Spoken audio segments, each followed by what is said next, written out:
Hello everyone, कैसे सभी लोग। उम्मीद करता हूं सभी लोग बहुत अच्छे होंगे। Welcome back to the channel, this is your Atharva भैया। और हमारी जो हाफ ईयरली एग्जाम्स है यार वो ऑलमोस्ट खत्म हो चुकी है और कुछ स्कूल्स में खत्म होने वाली होंगी, है ना। और इस बीच ये जो हाफ ईयरली का फेज होता है ये हमारे लिए रियलाइजेशन फेज का काम करता है।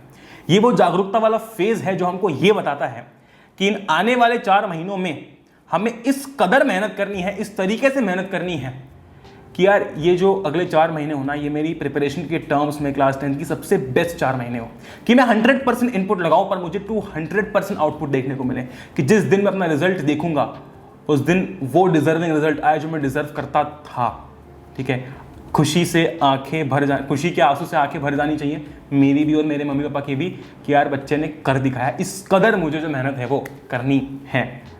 और आज का हमारा ये जो वीडियो है ये एग्जैक्टली उसी पॉइंट को लेकर है, उसी टॉपिक को लेकर है। अगले 4 महीनों में हमारा प्राइम फोकस, मेन फोकस क्या होना चाहिए, आज हम लोग इस वीडियो के अंदर वही बात करने वाले हैं कि इन अगले 4 महीनों में हमारा मेन फोकस कहां पर होना चाहिए, जिससे कि हम वो डिजर्विंग नंबर फोड़ पाए जिसका हमने ड्रीम लिया था, है ना। जब 10th की शुरुआत की थी तो एक ड्रीम लेके हम लोग इस क्लास में आए थे। दूसरी बड़ी इंपॉर्टेंट चीज ये है कि इसके बाद चाहे तुम हजारों वीडियोस देख लो, ये जो आज मैं तुमसे बात करने वाला हूं ये तो तुमको फॉलो करनी ही पड़ेगी, क्योंकि ये सबसे इंपॉर्टेंट चीजें हैं। इसी के साथ साथ अगर कोई नया है चैनल के ऊपर, मैं बता दूं कि आप लोगों के लिए ऐसे ही अमेजिंग वीडियोस यहां पर इस चैनल पर आते रहते हैं। और एक और चीज मैं तुमको बताना चाहता हूं कि ये जो हमारी कम्युनिटी है ना 9th और 10th क्लास की, जो पढ़ ले कि हम सारे बच्चे जो साथ में हैं, ठीक है, तो ऐसा नहीं है बस कि कहने के लिए कम्युनिटी है, बस बोलने के लिए बातें हैं। ये कोई टीचर और स्टूडेंट के बीच का रिलेशन नहीं है, ये रिलेशन है एक बड़े भाई और उसके छोटे भाई बहनों का। क्योंकि मैं शुरुआत से ही इस बिलीफ के साथ आता हूं कि यूथ ही यूथ को बदल सकता है, कि इस देश का फ्यूचर अगर यूथ है तो उस यूथ को आगे आना पड़ेगा। और इसीलिए मेरा शुरुआत से यही बिलीफ रहा यार कि मैं हर बच्चे के साथ मेहनत करूंगा। मैं उसको ये नहीं बोलूंगा कि जा ये कर ले वो कर ले, मैं हर बच्चे के साथ मेहनत करूंगा, उसके हर रिजल्ट में, हर सुख में, हर दुख में उसके साथ रहूंगा। ठीक है, तो अगर आप नए हो उस लाल बटन को दबा के चैनल को सब्सक्राइब कर सकते हो, क्योंकि ये हमारी कम्युनिटी बस बोलने के लिए नहीं है, दिस इज द कम्युनिटी जिसको हम बहुत आगे तक लेकर जाएंगे। और मतलब ये जो यूथ वाला जो पूरा फैक्टर मैं बोल रहा हूँ ना तुमको, इसको हम बहुत बड़ा करेंगे। ठीक है, दैट बीइंग सेड, बिना किसी देरी के स्टार्ट करते हैं। ऑलराइट, तो अब यार ये वीडियो में आगे बढ़ने से पहले कुछ चीज़ें मैं तुमको बहुत ही इंपॉर्टेंट बताना चाहता हूँ। सबसे पहली चीज़ उसमें से ये है कि अगर ये वीडियो तुम बिना नोट्स लिए, बिना कॉपी पेन के, ऐसी बस आराम से मजे में देख रहे हो तो ऐसा मत करो। ठीक है, कॉपी पेन निकालो, पेपर निकालो और हर एक चीज़ जो मैं बोल रहा हूँ उसके नोट्स लो, क्योंकि ये सारी चीज़ें पॉइंट टू पॉइंट अगले 4 महीने तुम्हारे सामने तुमको काम आने वाली हैं। ओके, तो इस वीडियो को ऐसे मत देखना कि बस एक अनादर वीडियो है, बस देख लिया, फील गुड हार्मोन्स आ गए और बंद कर दिया। नहीं, काम का वीडियो है, इसलिए ही मैंने अपलोड किया तुम्हारे लिए। ओके, तो हर चीज को नोट डाउन प्लीज कर लेना, बहुत काम आएगी। सबसे पहली चीज हमको करना पड़ेगा एनालाइज। क्या एनालाइज करना पड़ेगा? देखो, अभी रिसेंटली हमारी हाफ ईयरली एग्जाम्स हुई है। Okay, in half yearly exams को हमको बहुत ही अच्छी तरीके से और सही तरीके से एनालाइज करना पड़ेगा। एनालाइज करना पड़ेगा का क्या मतलब भैया, थोड़ा सा एलॉबोरेट करो, सुनो मेरी बात। तुमने हाफ ईयरली दी, तुम्हारे कुछ सब्जेक्ट्स अच्छे गए होंगे, कुछ सब्जेक्ट्स बुरे गए होंगे। ओके, सबसे पहले एक लिस्ट बनाओ। तुम चाहो तो वीडियो के साथ साथ बना सकते हो, चाहो तो जो मैं बोल रहा हूं वो नोट डाउन करके बाद में बना सकते हो। ओके, एक लिस्ट बनाओ, लिस्ट के एक जगह पर लिखो सब्जेक्ट जो कि अच्छे गए हैं, है ना, जिनमें अच्छे नंबर आए। अच्छे का मतलब ये नहीं कर रहा हूं कि 80 में से 70, 75, 78, 80 में से हो सकता है कि 60 आए हो, 65 आए हो, तो भी अच्छे में गिन लो उसको। ओके, और कुछ सब्जेक्ट्स ऐसे हैं जिनमें मेरे बिल्कुल अच्छे नंबर नहीं आए, 35, 40, है ना, 45 ऐसे नंबर आए मान लो, तो 2 कॉलम बना लिए, एक जो सब्जेक्ट्स अच्छे गए हैं, एक जो सब्जेक्ट हमारे बेकार गए हैं। ये है हमारे लिए सबसे बड़ा लीवर। क्यों भैया? क्योंकि जो सब्जेक्ट्स तुम्हारे हाफ ईयरली के अंदर अच्छे नहीं गए हैं उन पर तुमको खास करके ज्यादा ध्यान देना पड़ेगा इन अगले 4 महीनों के अंदर। क्योंकि अगर वो सब्जेक्ट्स अच्छे नहीं गए तो उसका कुछ ना कुछ रीजन होगा, कुछ ना कुछ कारण होगा। टाइम की कमी होना एक बहुत ही छोटा कारण मैं बोलूंगा, लेकिन अगर बाकियों में अच्छे नंबर आए हैं और किसी एक या 2 सब्जेक्ट में अच्छे नंबर नहीं आए हैं तो इसका मतलब यह है कि हमको उस सब्जेक्ट को थोड़ा सा ज्यादा फोकस के साथ पढ़ना पड़ेगा। जैसे कि फॉर एग्जांपल मैं मान लेता हूं कि तुम्हारा है ना सोशल साइंस अच्छा गया, ठीक है, लेकिन साइंस और मैथ जो है वो खराब गया, इतना अच्छा नहीं गया। तो सबसे पहली बात तो अगले 2 महीने, ठीक है, तुम्हारा जो अक्टूबर का महीना और नवंबर का महीना है, अगले 2 महीने तुमको इन 2 सब्जेक्ट्स को फर्निश करने में, इन 2 सब्जेक्ट्स को अच्छा बनाने में निकालने हैं। क्यों? क्योंकि साइंस और मैथ जहां पर तुम्हारे अच्छे नंबर नहीं आ रहे थे उन सब्जेक्ट्स को हमको अच्छा करना पड़ेगा। देखो, एक सिंपल सी बात यह है, मैं ये क्यों बोल रहा हूं तुमको, अगर तुम किसी भी सेना की बात करते हो, आर्मी की बात करते हो, किसी भी देश की आर्मी हो गई, तो आर्मी के अंदर ना ब्रीचेस को, जो ब्रीचेस होते हैं, जो कि आप कह सकते हो कि यार यहाँ पर फॉल्ट है, यहाँ पर दिक्कत है, यहाँ पर ये वीकनेसेस हैं, उनको सबसे पहले सॉल्व किया जाता है। ऐसा नहीं होता कि आर्मी अपने वीकनेसेस को इग्नोर कर देती है, निग्लेक्ट कर देती है कि हाँ यार ठीक है। आर्मी अपने वीकनेसेस को कभी भी इग्नोर नहीं करती है, निग्लेक्ट नहीं करती है, उस पर सबसे ज्यादा फोकस करती है। जब आप अपनी वीकनेसेस पर फोकस करते हो, आप अपने आप स्ट्रांग हो जाते हो। Repeat this line with me, जब आप अपनी वीकनेसेस पर फोकस करते हो, आप अपने आप स्ट्रांग बन जाते हो। इसीलिए सबसे पहला काम है वीकनेस पर फोकस करना। तुमको पता चलेगा कि भाई ये मेरी वीकनेस नहीं है, ये है, तो उस पर अगले 2 महीने ज्यादा फोकस करना पड़ेगा। अब भैया फोकस कैसे करें? देखो, अपना डेली शेड्यूल इस तरीके, मैं तुम्हारा कोई डेली शेड्यूल बनाने यहाँ पर नहीं आया हूं भैया, ये तो आप कैसे बात कर रहे हो। मेरा कहने का मतलब वो नहीं है। मेरा कहने का मतलब ये है कि ये लोग जो तुमको डेली शेड्यूल देते हैं ना, कितनी बजे उठ जाओ, इतने बजे सो जाओ, भाई कुछ काम का नहीं है वो। हो सकता है ना कि तू टेबल टेनिस खेलने जाता है, हो सकता है तू बैडमिंटन खेलने जाता है, हो सकता है तेरे ट्यूशन का टाइम 5 से 8 की जगह पर 6 से 9 हो, तो मैं जो टाइम टेबल दूंगा वो तेरे लिए कैसे वैलिड होगा, है कि नहीं? तो समझ मेरी बात को, तेरा जो भी शेड्यूल तू बनाएगा पढ़ाई के लिए, शेड्यूल जरूर बनाना, जो भी शेड्यूल तू बनाएगा, जो भी प्लान तू बनाएगा, उस प्लान में जो तेरे वीक सब्जेक्ट्स हैं उन पर ज्यादा तेरा फोकस होना चाहिए। जैसे कि अगर तेरे वीक सब्जेक्ट्स में साइंस आता है तो भाई साइंस रोज पढ़ना है, अगर मैथ्स आता है तो मैथ्स रोज पढ़ना है, ठीक है?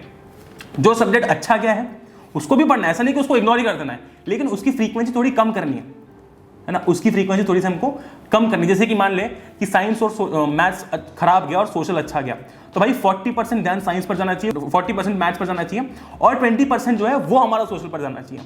तो अगले 2 महीने हमको हमारे वीक सब्जेक्ट्स को अच्छा करने में निकालना है। अब भैया हमको पता कैसे चलेगा कि हमारे वीक सब्जेक्ट्स अच्छे हो रहे हैं?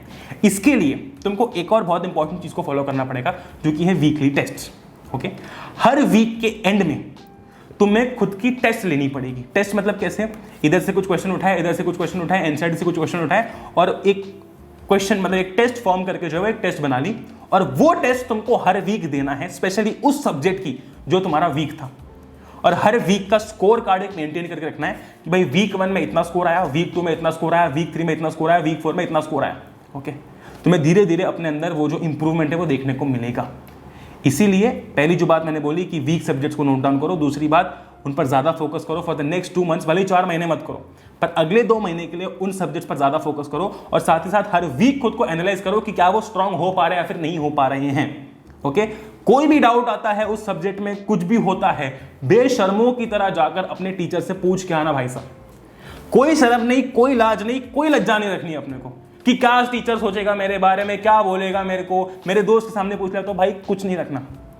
अगर बेसिक से बेसिक सवाल है, जाओ जाके पूछ कर जाओ, डांटेंगे ना, डांट खा लो, लेकिन बोलो सर डांट लो, मैडम डांट लो, पर प्लीज मेरे को समझा दो, ठीक है? इस तरीके से अगर तुम लाज शर्म रखोगे ना भाई, आगे नहीं बढ़ पाओगे, सिंपल सी बात है। ओके, अगर इंग्लिश, हिंदी, फ्रेंच मतलब फ्रेंच, कंप्यूटर जैसे सब्जेक्ट अगर तुम्हारे अच्छे नहीं गए हैं तो इतना लोड लेने की जरूरत नहीं है, वो ग्रेजुअली आखिरी में सही हो जाएंगे। अगर साइंस, मैथ्स और सोशल में से कोई एक सब्जेक्ट में बहुत ही खराब नंबर आए हैं तो उस पर ज्यादा फोकस करो, वो प्रायोरिटी रखो, ठीक है? अब भैया आपने ये तो बता दिया, अब आप ये भी तो बताओ कि अगर मैथ्स खराब गया है तो किन किन चीज़ों का ध्यान रखें, साइंस खराब गया है तो किन किन चीज़ों का ध्यान रखें, और सोशल खराब गया है तो अगले 2 से 3 महीनों के अंदर किन किन चीज़ों का ध्यान रखें, ठीक है? एक एक सब्जेक्ट को उठाकर एक एक सब्जेक्ट की बात करता हूं। मैंने नीचे टाइम स्टैम्प दे रखा है। अगर तुम्हारा भाई फिजिक्स खराब गया था, बायोलॉजी खराब गया था, सोशल खराब गया था, मैथ्स खराब गया था, तो उस अकॉर्डिंग तुमको नीचे टाइम स्टैम्प मिल जाएगा। तुम वहां पर आगे जाके अपना टाइम सेव करने के लिए वो देख सकते हो, ठीक है? क्योंकि हो सकता है ना किसी बच्चे का मैथ्स खराब गया हो, किसी बच्चे का सोशल खराब गया हो, तो वो तुम उसके अकॉर्डिंग देख सकते हो। ओके, सबसे पहले हम लोग बात करते हैं उन बच्चों की जिन बच्चों का मैथ्स खराब किया है। तो जनरली ना मैंने हमेशा तुम लोगों को बोला यार कि किसी भी चीज की शुरुआत जब भी करो ना, हमेशा एक पॉजिटिव नोट के साथ में करो, और आज भी यही बोलूंगा कि हम अगले 4 महीनों की शुरुआत अब करने वाले हैं, एक पॉजिटिव नोट के साथ में करो। चाहो तो अपने सामने टेबल पर या पेपर पर कहीं लिख लो कि यार अगले 4 महीने में फोड़ दूंगा, या फिर नीचे कमेंट जरूर कर दो जैसे तुमको लगे सभी बच्चों के बीच में कि यार अगले 4 महीने में फोड़ दूंगा, या फिर क्लास 10 में फोड़ दूंगा, या फिर अगले 4 महीने के लिए बीस्ट मोड ऑन, जो चाहो वो, लेकिन एक कमेंट जरूर छोड़ना, या फिर कमेंट नहीं भी छोड़ना यार, कोई जबरदस्ती नहीं है। चाहो तो अपने कहीं पर भी पेपर या इसके ऊपर लिख लो, पर लिखो जरूर, वो पॉजिटिव नोट से शुरुआत जरूर करो, बड़ा इंपॉर्टेंट होता है। तो भैया मैथ्स खराब जाने के काफी सारे कारण होते हैं।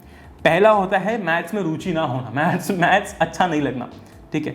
मैं समझ सकता हूँ बहुत सारे बच्चों को शायद मैथ्स इसके बाद लेना भी नहीं है, वो चाहते भी नहीं है कि वो मैथ्स पढ़ें, कोई बात नहीं, कोई इशू नहीं है, कोई दिक्कत नहीं, लेकिन इन 4 महीने में तो पढ़ना पड़ेगा, है ना। इन 4 महीनों में तो कोई ऑप्शन अपने पास है नहीं, तो अच्छे से खुशी खुशी हमको पढ़ना पड़ेगा। कैसे पढ़ें भैया, हमको पसंद नहीं पर आप कुछ तरीका बताओ जिससे एटलीस्ट पसंद आने लगे तो हम पढ़ने लग जाए। ठीक है, बहुत बढ़िया। सबसे पहली चीज, हर एक इजी चैप्टर को पहले निपटा दो। ठीक है, ट्राइंगल्स ट्रिग्नोमेट्री टफ लगता है, साइड में हटाओ, साइड में हटा दो अभी के लिए। अगर नंबर कम आया ना मैथ्स में, इन सबको साइड में हटा दो। फोकस करो रियल नंबर पे, पॉलिनोमियल पे, प्रोबेबिलिटी पे, ठीक है, कंस्ट्रक्शंस पे, एरिया रिलेटेड टू सर्कल्स पे। ये जो आपके छोटे छोटे आसान चैप्टर्स हैं पहले इनको खत्म करो, क्योंकि तुम्हें मैथ्स में अभी जरूरत इन बड़े बड़े चैप्टर्स को करने की नहीं है, अभी जरूरत है कॉन्फिडेंस बिल्ड करने की। ओके, और वो कॉन्फिडेंस आपका 1 मिनट में टूट जाएगा अगर आप एक बहुत ही टफ चैप्टर को उठा लोगे तो। इसीलिए शुरुआत हमेशा बहुत आसान चैप्टर के साथ में करो। अगर आपका मैथ्स खराब गया है तो, अगर आपको मैथ्स वीक लग रहा है तो रियल नंबर्स, पॉलिनोमियल्स, इन चैप्टर्स को पढ़ो, जिससे कि एटलीस्ट कॉन्फिडेंस फील हो कि नहीं यार मुझसे हो रहे हैं क्वेश्चंस, क्योंकि ये बहुत ईजी चैप्टर्स हैं, ये बहुत आसान चैप्टर्स हैं और ये इजीली हो जाते हैं। दूसरी बड़ी इंपॉर्टेंट चीज, ये तो खैर तुमको पता ही होगा पर मैं फिर बता देता हूं कि अगर तुम एनसीईआरटी के एग्जांपल्स को इग्नोर करते हो ना, वो मत करना कभी भी। सबसे पहली चीज, अगर तुम चैप्टर पढ़ते हो तो एनसीईआरटी के एग्जांपल्स पहले करो, एक्सरसाइज बाद में करो, लेकिन एग्जांपल्स पहले करो, क्योंकि वो सॉल्व होते हैं और सॉल्व चीजें जब हमारे सामने प्रेजेंट होती है तो अलग ही कॉन्फिडेंस आता है। तीसरी चीज, ये बड़ा इंपॉर्टेंट पॉइंट है और इस पॉइंट को तुम कहीं पर नोट ऐसे करो कि तुम इसको रोज देख सको। देखो, अगर किसी सवाल का आंसर नहीं आता है, ठीक है, जनरली बच्चे क्या करते हैं मैं बताता हूं, सवाल का आंसर नहीं आया, व्हाट इज ये एक्सरसाइज 5.1 क्वेश्चन नंबर 3, सर्च किया, अच्छा ओ ऐसे होगा, हाँ बहुत बढ़िया, आगे बढ़ गए। ये सबसे बड़ी गलती है, मैं बता रहा हूं, ये सबसे बड़ी गलती है, ये हमेशा नंबर कटवाती है। अगर तुम्हें 5.1 एक्सरसाइज का क्वेश्चन नंबर 3 नहीं आया है, ठीक है, और अगर तुमने उसका सोल्यूशन देखा, खुद से सोल्यूशन देखने के बाद सॉल्व करो। ठीक है, एक बार सॉल्व करो, अगर बीच में कहीं लड़खड़ा है, गड़बड़ हुई, 2 बार सॉल्व करो, 3 बार सॉल्व करो, तब तक सॉल्व करो जब तक तुम खुद से एक एक शब्द नहीं लिख पा रहे हो। तब जाके मैं मानूंगा, या फिर तब जाके तुमको मानना है कि हाँ यार मुझे क्वेश्चन अब आ चुका है। ठीक है, इस चीज का खास करके ध्यान रखो। बहुत सारे बच्चे सिर्फ सॉल्यूशन देख के आगे बढ़ जाते हैं। मैं तुम्हें 100% बता सकता हूं कि जब तुमने वो सॉल्यूशन देखा, तुमको समझ में तो आ गया, लेकिन 4 दिन बाद जब वही क्वेश्चन देखोगे ना, बहुत सारी बार ऐसा होता है कि हम फिर से सॉल्यूशन को भूल जाते हैं। इसीलिए सॉल्यूशन को एटलीस्ट 3 से 4 बार लिखो, जो सवाल तुमसे नहीं हुए हैं वो। ओके, नेक्स्ट, अगर मैथ्स खराब गया है तो एक बढ़िया सी कॉपी मेंटेन करके चलो, जिसमें तुम हर एक सवाल का सॉल्यूशन लिखते हो, क्योंकि एग्जाम टाइम पर जब तुम वो सॉल्यूशंस देखोगे तो अपनी कॉपी से ही देखना, इंटरनेट से इग्नोर करना, थोड़ा सा देखना उस कॉपी से जो तुमने कॉपी मेंटेन करके रखी, बना रखी है। तो चौथा जो मेरा पॉइंट था वो यही था कि यार एक फेयर कॉपी जरूर बनाना, ऐसे नहीं कि हो गया खत्म, एक क्वेश्चन खत्म, नहीं, बिल्कुल डिटेल में और प्रॉपर तरीके से लिखो, ताकि जब भी किसी भी क्वेश्चन को रेफर करना हो तुम कर सको। नेक्स्ट बड़ा इंपॉर्टेंट पॉइंट है, अब हम आते हैं टफ चैप्टर्स पे। ट्राइंगल्स हो गया, ट्रिग्नोमेट्री हो गया, ये जो चैप्टर्स है ना, इन चैप्टर्स की पहले तुम पूरी बेसिक कॉन्सेप्ट की वो जो तुम्हारे जितने भी इंपॉर्टेंट पॉइंट्स हैं वो समझ लो। ठीक है, उसके बाद में अगर तुमको चैप्टर टफ लगता है ना, पहले उसके PYQs करो। PYQs मतलब प्रीवियस ईयर क्वेश्चंस करो, उसके बाद में जो है तुम उस चैप्टर को पढ़ो, मतलब उस चैप्टर की एनसीईआरटी करो। ऐसा क्यों भैया? ऐसा इसलिए ना कि आप जब PYQs कर लेते हो ना, आपको आइडिया लग जाता है कि किस तरीके के सवाल आते हैं, है ना। तो एनसीईआरटी करने से पहले PYQs करो, ताकि इन केस अगर कभी तुम्हें एनसीईआरटी ढंग से समझ में नहीं भी आती है, इन केस, ठीक है, तो भी तुम्हारे पास रहेगा कि यार मैंने PYQs तो किए हैं जो इसके सबसे इंपॉर्टेंट होते हैं। एनसीईआरटी देखो करनी है किसी भी हालत में, लेकिन वो चैप्टर जो सबसे टफ लग रहा है ना, उसके पहले PYQs कर लो, जिससे कि वो कॉन्फिडेंस फील होता है कि नहीं मैंने प्रीवियस ईयर के क्वेश्चंस कर लिए हैं। ओके, तो वो कॉन्फिडेंस इससे आएगा for specially tough chapters. Alright, तो मैथ्स की बात हमारी हो गई। अब हम लोग बात करते हैं सोशल साइंस की। सोशल साइंस अगर किसी का भैया खराब गया है तो उसको किन किन चीजों पर ध्यान देना है। ओके, सबसे पहली चीज, फिलहाल के लिए सोशल साइंस में इकोनॉमिक्स, सिविक्स और नेशनलिज्म इन इंडिया पढ़ लो। ठीक है, ज्योग्राफी और नेशनलिज्म इन यूरोप या फिर हिस्ट्री के जो आपके जो बच्चे हुए 2-3 चैप्टर्स हैं उनको साइड में रखो। पहले इकोनॉमिक्स खत्म करो, सिविक्स खत्म करो और नेशनलिज्म इन इंडिया खत्म करो। पहला गोल हमारा ये होना चाहिए। क्यों? फिर से वही रीजन है, इकोनॉमिक्स, सिविक्स और नेशनलिज्म इन इंडिया रिलेटिवली काफी इजी हैं, है ना। ये आपके ऐसे सब सब्जेक्ट्स हैं सोशल साइंस के अंदर जो कि आप समझो कि बड़ी ही आसानी से हो जाते हैं और आपको 100% मार्क्स स्कोर करवा के देंगे। क्लियर है? तो अगर तुमको सोशल साइंस वीक लगता है ना, तो वो कोई भी चीज जब वीक लगती है, कभी भी उस चीज के सबसे टफ सवाल को नहीं सॉल्व किया जाता, हमेशा शुरुआत की जाती है आसान चीजों से। तो सोशल साइंस के भी हिस्से हैं, इकोनॉमिक्स हो गया, सिविक्स हो गया, ज्योग्राफी हो गया, हिस्ट्री हो गया। इकोनॉमिक्स कर लो, सिविक्स कर लो और हिस्ट्री का नेशनलिज्म इन इंडिया कर लो। जब तक ये करोगे ना, उसके बाद बाकी की चीजें करना तुम्हें रिलेटिवली ईजियर ही फील होंगी, क्योंकि तब तुमको टेंशन नहीं होगा कि अरे इको भी करना है, सिविक्स भी करना है, तब टेंशन थोड़ी सी कम हो जाती है। दूसरी बहुत इंपॉर्टेंट चीज, बहुत सारे बच्चे ना आंसर को सही तरीके से लिख नहीं पाते, ये परेशानी है। कॉन्सेप्ट तो पता होता है पर आंसर को सही तरीके से लिख नहीं पाते हैं सोशल साइंस के अंदर। ये बहुत बड़ी मिस्टेक होती है हर बच्चे से। मैंने इसका एक बहुत ही अच्छा सोल्यूशन तुमको पहले भी बता रखा है और अभी भी बताता हूँ।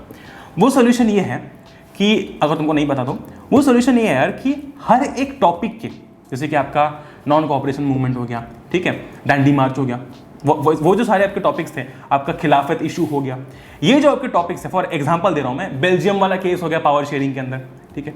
तो जितने भी आपके टॉपिक्स हैं सोशल साइंस के अंदर, उन सभी टॉपिक्स के लिए 5 नंबर का आंसर आपके पास रेडी होना चाहिए कि अगर आपसे कोई उस टॉपिक पर सवाल पूछ ले तो आपके पास 6 से 7 पॉइंट्स उस सवाल, उस टॉपिक के लिए रेडी होने चाहिए कि वो टॉपिक में क्या था, उस टॉपिक में कौन कौन इन्वॉल्व था, उसमें क्या क्या हुआ, कब हुआ, कैसे हुआ। ये 6-7 पॉइंट्स आपके पास रेडी होने चाहिए।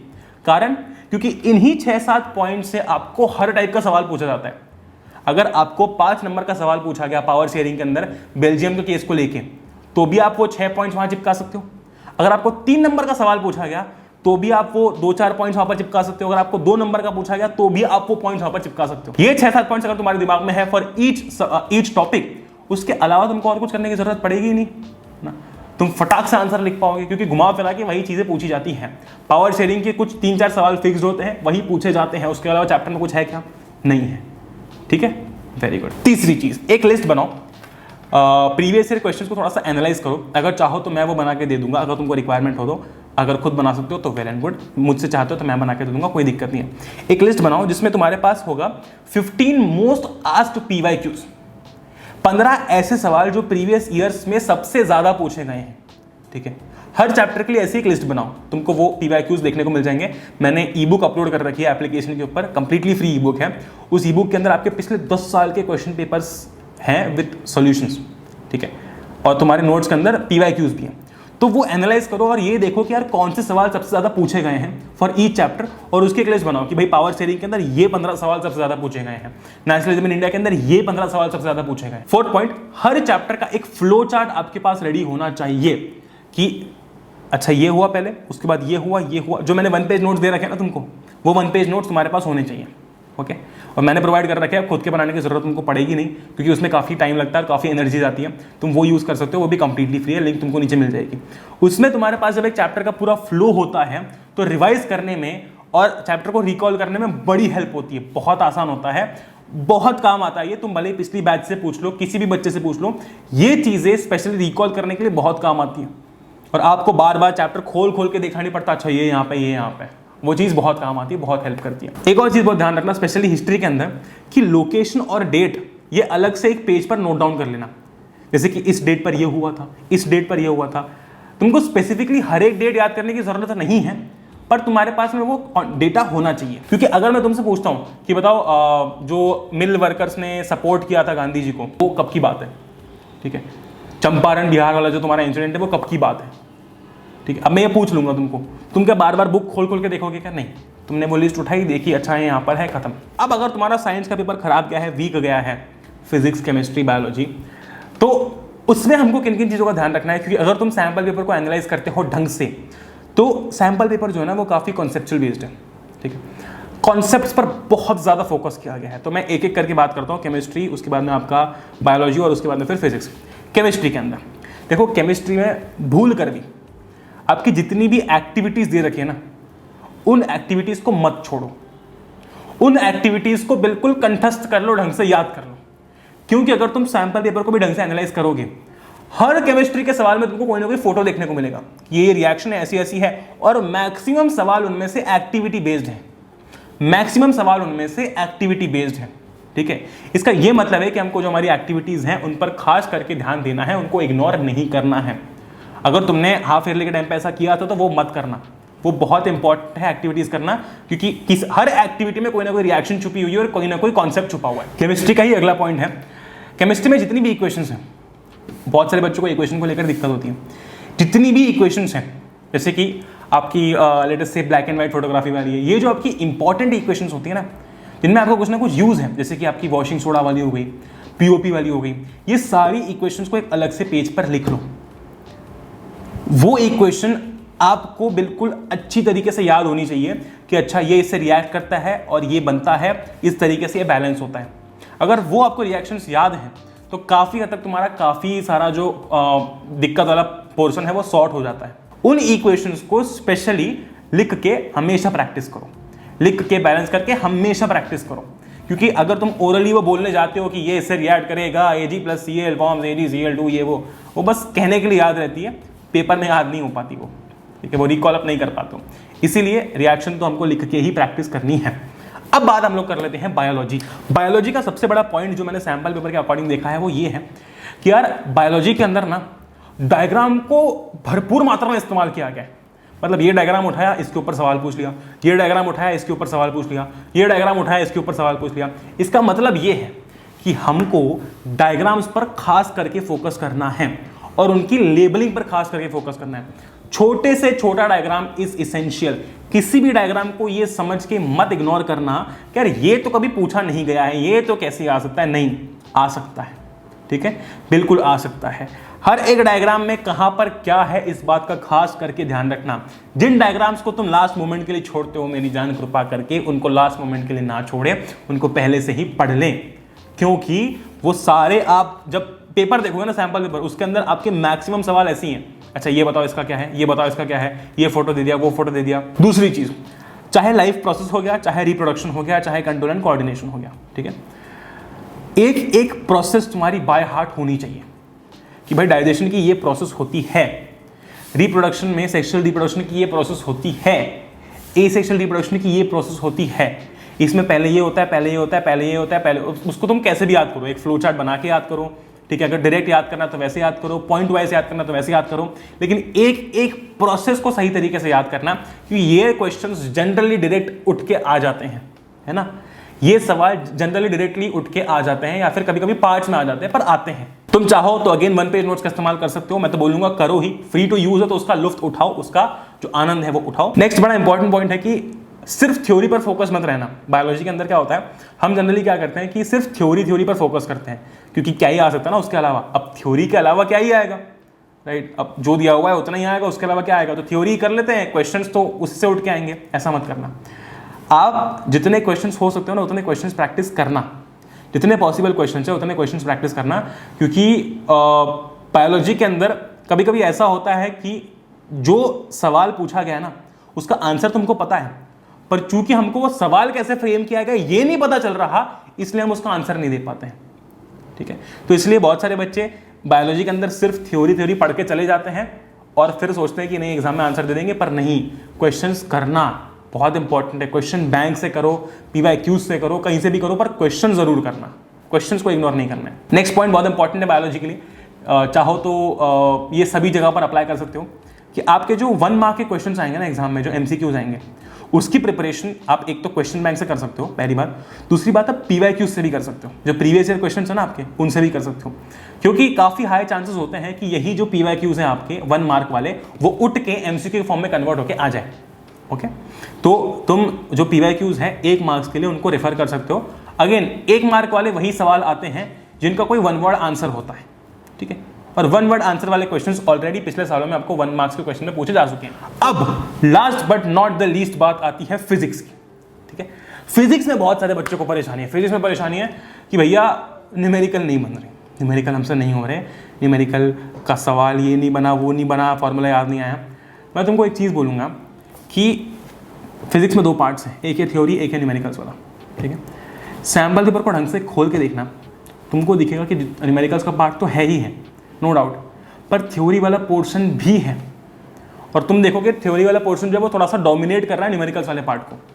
तो इसीलिए अगर तुमसे न्यूमेरिकल्स बिल्कुल भी नहीं बनते ना, मतलब तुम्हारा न्यूमेरिकल में एक भी नंबर अगर नहीं आया हो, फिलहाल के लिए अगले 15-20 दिनों के लिए न्यूमेरिकल्स को साइड में रख दो, सिर्फ थ्योरी पर फोकस करो, सिर्फ थ्योरी पर। ह्यूमन आई की थ्योरी कर लो, इलेक्ट्रिसिटी की थ्योरी कर लो, मैग्नेटिक इफेक्ट्स की थ्योरी कर लो, सिर्फ थ्योरी कर लो, पर सिर्फ थ्योरी ही करो। जो चीज़ नहीं आ रही है ना, अब बिल्कुल जो चीज़ बिल्कुल ही डिमोटिवेट करती है उसको साइड में रख दो। अगले 15 से 20 दिन सिर्फ थ्योरी पर फोकस करो। भाई human and the colourful world theory वाला पोर्शन है, मैग्नेटिक इफेक्ट थ्योरी वाला पोर्शन है, लाइट के अंदर आपका आप बोल सकते हो कि 80% थ्योरी है, बाकी सिर्फ लेंस और मैग्नेटिक फार्मूला, सॉरी आपका वो लेंस और मिरर फार्मूला है, राइट। और इलेक्ट्रिसिटी है, इलेक्ट्रिसिटी के अंदर भी आपके फार्मूलाज हैं, वो एक आपका न्यूमेरिकल बेस्ड चैप्टर हो गया। पर बाकी तो आप थ्योरी कर सकते हो ना, पहले वो करो। अब भैया न्यूमेरिकल कैसे करना है? न्यूमेरिकल करने के लिए एक बहुत ही सिंपल सा तरीका है। न्यूमेरिकल्स करने के लिए तुम्हें हर एक फॉर्मूला को पहले याद करना है, ओके। अगर तुम फॉर्मूला देख के न्यूमेरिकल सॉल्व करोगे, वो फॉर्मूला तुमको कभी याद ही नहीं हो पाएगा। मेरे साथ पर्सनली ऐसा हो चुका है 10th के अंदर। 10th में ऐसा हुआ था कि मैंने फॉर्मूलाज पर इतना ध्यान नहीं दिया।